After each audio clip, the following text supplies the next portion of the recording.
Hold onto your seats, electric vehicle, EV enthusiasts. A riveting new video reveals Tesla's latest marvel, the Supercharger V4 with tap-and-go payment, operational for the first time ever.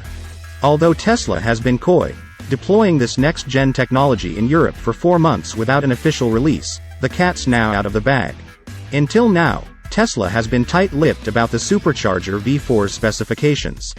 All we had were snippets of info gathered from freshly built stations and leaked construction plans. For instance, the Supercharger V4 boasts a jaw-dropping charging capacity of 350 kilowatts. What makes this truly groundbreaking? For the first time, Tesla's Supercharger stations are equipped with an inbuilt screen and payment system.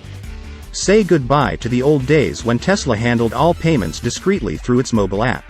But don't worry, app enthusiasts, Tesla isn't abandoning its tried-and-true mobile platform. This screen is more of an exciting addition rather than a replacement. The change isn't just for flair or convenience.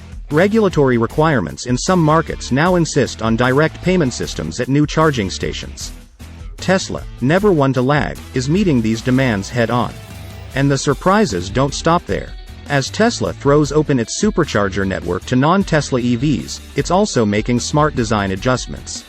You see, Tesla's Supercharger cables have always been relatively short, designed to snugly fit the Tesla charging port located at the back on the driver's side.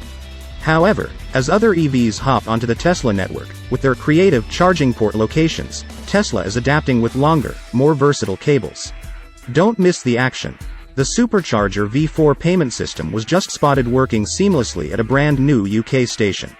With these monumental changes, Tesla continues to electrify our expectations, driving the future of electric vehicles into thrilling new terrain. Let us leave you with this. Would you be buying a new Tesla car anytime soon? If so, were you hesitant because charging the cars took almost half an hour? Let us know in the comment area. Don't forget to like and subscribe. Thanks. Until next time. Thanks for watching.